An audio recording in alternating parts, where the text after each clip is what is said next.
నా fee reimbursement కోసం 2 రోజులు నిరాహార దీక్ష కూర్చున్న పీజీ ఆఫీసర్. కానీ ఇవన్నీ దొంగ దీక్షలే. నిజంగా మీరు నిజంగా విద్యార్థుల గురించి ఆలోచిస్తే మీరు ఏదైతే పరిపాలన రాష్ట్రాలు ఉన్నాయో ఆ రాష్ట్రాలకు వెళ్ళి విద్య పుట్టుబడుతుందో ఒకసారి చూడండి అని కూడా సవాల్ విసురుతున్నారు కాంగ్రెస్ పార్టీ నాయకులు. ఎట్లా చూస్తారు? ఈ దీక్ష అనేటువంటిది గత నెల 15 రోజుల క్రితమే ప్రారంభమైంది. ముందుగా ఈ రాష్ట్రంలో ఉన్నటువంటి పేద విద్యార్థుల పక్షాన, బడుగు బలహీన వర్గాల పక్షాన భారతీయ జనతా పార్టీ నిత్యం ఈ ప్రభుత్వాన్ని కడుగుతా ఉంది.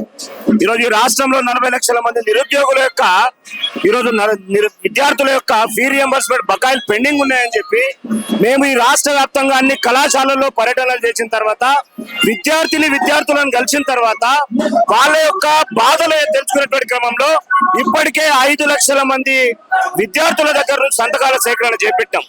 దాదాపు 40 లక్షల విద్యార్థులు అంటే దాదాపుగా ఒక 10 లక్షల కుటుంబాలకు సంబంధించినటువంటి వ్యవహారంలో ఈరోజు ఈ ప్రభుత్వం మేము అడుగుతా ఉంటే భారతీయ జనతా పార్టీని దొంగ దీక్ష అంటా ఉన్నారు. అరే దొంగ ప్రభుత్వం మీది, దోపిడి ప్రభుత్వం మీది, దొంగ హామీలు మీవే, ఈ రాష్ట్రాన్ని దోచుకుంటుంది మీరు.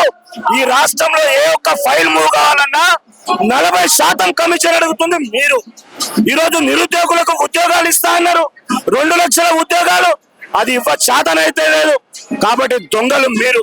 ఈరోజు 15,000 కోట్లు ఫీ రియంబర్స్మెంట్ స్కాలర్షిప్లు పెండింగ్లు ఉన్నాయి, దాన్ని విడుదల చేయనందుకు దొంగలు మీరు. ఈరోజు ఎస్సీ ఎస్టీ డిక్లరేషన్ ఇచ్చిర్రు, అది చేయనందుకు మీరు దొంగలు. 6 గ్యారెంటీలు 420 హామీలు ఇచ్చిర్రు, దొంగ హామీలు. మరి దొంగలు మీరా మేమా అని చెప్పి అడుగుతా ఉన్న కాంగ్రెస్ పార్టీని. అరే నిజంగా నీకు చిత్తశుద్ధి ఉంటే రామచంద్ర అన్న గత నెల 15 రోజుల క్రితమే ప్రారంభం చేసినటువంటి యొక్క ఈరోజు విద్యార్థుల పక్షాన పోరాటం ఏదైతే ఉందో నీ దృష్టిలో ఉంది, నీ ఇంటెలిజెన్స్ వ్యవస్థ చెప్తా ఉంది. విద్యాశాఖ మంత్రి నువ్వే కదా రేవంత్ రెడ్డి. మరి ఈరోజు పేద విద్యార్థులు ఈరోజు ఇబ్బందులు పడతా ఉంటే విడుదల చేయాల్సింది పోయి ఈరోజు 48 గంటల దీక్ష కూరుకున్నాం. ఈ దీక్ష ఇప్పుడే ప్రారంభం కాలే, ఎప్పుడో ప్రారంభమైంది. ఇది దీక్ష కాస్త ప్రజాస్వామ్యబద్ధంగా శాంతియుత బాటలోనే మేము పోరాటాలు చేస్తా ఉన్నాం. మా రాష్ట్ర అధ్యక్షులు రామచంద్రరావు గారు ఈ ఉద్యమము కట్టలు తెంచుకునేదాకా తెచ్చుకుంటే నీ సీటు గెసరైతుంది అనేది మాత్రం గుర్తుపెట్టుకో రేవంత్ రెడ్డి. వెంటనే విడుదల చేయాలని చెప్పి కూడా మేము డిమాండ్ చేస్తా ఉన్నాం. బీజేపీ అధికారంలో ఉన్న రాష్ట్రాల గురించి కూడా ఒకసారి ఆలోచించు. అక్కడ మొత్తం కూడా విద్య మొత్తం కుంటుపడిపోతుంది, అక్కడ విద్యార్థులు సరైన ఫెసిలిటీస్ లేవు, వాటి గురించి చర్చకు సిద్ధమా, రండి మీ రాష్ట్రాల్లో పరిశీలిద్దామంటూ కాంగ్రెస్ నాయకులు సవాల్ విసురు. ముందు ఈ రాష్ట్రంలో ఉన్నటువంటి దాదాపు 30,000 పాఠశాలలు, దాదాపు 3,000కు పైచీలకు ప్రభుత్వ కళాశాలలలో ఈరోజు విద్యార్థులు కనీసం టాయిలెట్లకు పోవడానికి పరిస్థితులు లేవు. ఈరోజు గురుకుల పాఠశాలలు ప్రతి మండలానికి వేస్తారన్నావు కదా, మరి మండలాల్లో కాదు కదా. ఈరోజు నువ్వు గురుకుల పాఠశాల విద్యార్థుల భోజన వసతి ఏ రకంగా ఉంది? పురుగులు అన్నం తింటా ఉన్నారు. ఈరోజు బల్లులు పడతా ఉన్నాయి, బొద్దింకలు వస్తా ఉన్నాయి, వాళ్ళకి తిండి పెట్టడానికి శాతనైతే లేదు, విద్యార్థులకు ఫీజులు కట్టడానికి నీకు శాతనైతే లేదు. ఈరోజు బడ్జెట్ లో నువ్వు 8% ప్రవేశపెట్టినావు. మేము ఉన్నటువంటి రాష్ట్రాలలో 10%, 12%, 15% ఈరోజు మేము ప్రవేశపెడతా ఉన్నాం. మీరు విద్యా వ్యవస్థను ఒక నూతన అధ్యాయానికి దారి తీస్తా ఉన్నాం. సబ్కా సాత్ సబ్కా వికాస్ అనేటువంటి నినాదంతో ఈరోజు ముందుకు పోతా ఉన్నాము. వికసిత్ భారత్ 2047 లక్ష్యంగా ముందుకు పోతా ఉన్నాం. ఈరోజు నీలాగా దోచుకోవట్లేదు రేవంత్ రెడ్డి. మీలాగా మేము ఈరోజు కమిషన్ల కోసం కకృతి పడట్లేదు. మీ మంత్రుల మధ్యలో మేము గొడవలు పడట్లేదు. ఈరోజు మాకున్నటువంటి అజెండా ఒకటి, ఈ దేశ పునర్నిర్మాణమే మా లక్ష్యం. మాకున్నటువంటి నాయకుడు నరేంద్ర మోడీ గారు, మా సిద్ధాంతం జాతీయవాదం. ఈ దేశంలో ఉన్నటువంటి పేద వర్గాల కోసం పనిచేస్తా ఉన్నాం. నీలాగా దోచుకోవట్లేదు మేము. ఈరోజు పేదవాళ్ళ యొక్క రక్తాన్ని పిండుకొని నువ్వు ఈరోజు నీ లెక్కన వ్యవహారం చేయట్లేదు మేము ఈరోజు. కాబట్టి రేవంత్ రెడ్డి నువ్వు ఖబర్దార్. నీ కమిషన్ రావట్లేదని చెప్పి ఈరోజు నువ్వు ఇవ్వట్లేదా? ఈరోజు రియంబర్స్మెంట్ ఈరోజు 3 ఏళ్ళు కావస్తా ఉంది నువ్వు అధికారంలోకి వచ్చి.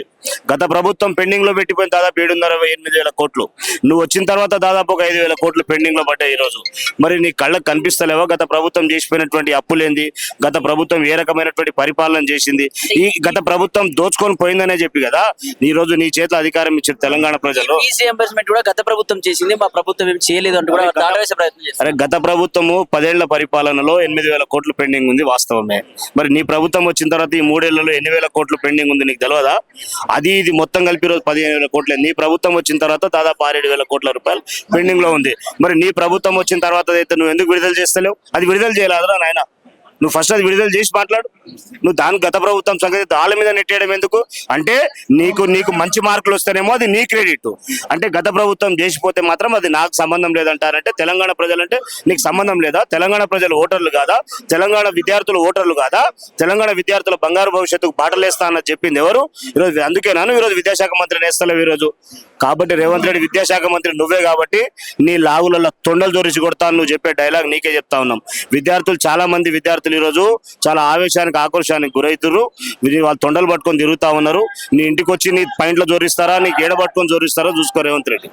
కాబట్టి బీజేపీ దీనికి సంబంధించి 2 రోజులు ప్రోగ్రామ్ ఎంచుకున్న నిరాహార దీక్ష, ఇది ఎన్ని రోజులు ఉండబోతుంది? ఏమైనా పొడిగించే అవకాశం ఉందా, లేకపోతే కాంగ్రెస్ పార్టీ దీనిపైన మాట్లాడేటువంటి అవకాశం ఏమైనా ఉండబోతుందా సార్? ఖచ్చితంగా కాంగ్రెస్ ప్రభుత్వం దిగొస్తుందని చెప్పి భావిస్తా ఉన్నాం. కాంగ్రెస్ ప్రభుత్వం నిజంగా కానీ బాధ్యత ఉంటే, తెలంగాణ ప్రజల పక్షాన నిలబడాలని ఉంటే, తెలంగాణ ప్రజల యొక్క మన్ననలు పొందాలనుకుంటే ముఖ్యమంత్రి బాధ్యత కలిగినటువంటి హోదాలో ఉన్నటువంటి రేవంత్ రెడ్డి విద్యాశాఖ మంత్రి ఆయన్నే. కాబట్టి వెంటనే 48 గంటల దీక్ష పూర్తి కాకముందే నువ్వు యొక్క ఫీజు బకాయిలకు సంబంధించినటువంటి వ్యవహారంలో నువ్వు జోక్యం చేసుకోవాలి, విడుదల చేయాలి. ఒకవేళ నీ దగ్గర బడ్జెట్ లేకపోతే విడతల వారీగా చేస్తావు, ఏ రకంగా చేస్తావు అనేటువంటిది స్పష్టమైనటువంటి హామీని ఇవ్వు అని చెప్పేసి కూడా మేము ఆశిస్తా ఉన్నాం. వస్తుందని చెప్పి ఒకవేళ రాకపోతే ఈ ఉద్యమాన్ని మరింత ఉధృతం చేస్తాం. ఈ రోజు రాష్ట్ర వ్యాప్తంగా కూడా పెద్ద ఎత్తున ఆందోళన కార్యక్రమాలు చేపట్టబోతా ఉన్నాం. ఖచ్చితంగా రామచంద్రరావు నాయకత్వంలో ఈ ప్రభుత్వం యొక్క మెడలు ఉంచుతాం. ఖచ్చితంగా రియంబర్స్మెంట్ వచ్చేంత వరకు, బకాయిలు విద్యార్థులకు చెల్లించేంత వరకు, నిరుద్యోగులకు ఉద్యోగాలు ఇచ్చేంత వరకు ఈరోజు పాలిటెక్నిక్ విద్యార్థుల యొక్క సమస్య కూడా ఉంది. ఆ సమస్య 97 జీవో మీద కూడా భారతీయ జనతా పార్టీ ఇప్పటికే కార్యాచరణ సిద్ధం చేసుకుని ఉంది. అన్ని రకాలుగా ఈరోజు అన్ని వర్గాల ప్రజలకు, ఏ వర్గానికి ఈరోజు ఇచ్చినటువంటి ప్రతి హామీ అమలయ్యేంత వరకు భారతీయ జనతా పార్టీ ఉద్యమం ఆగదని చెప్పి కూడా హెచ్చరిస్తారు.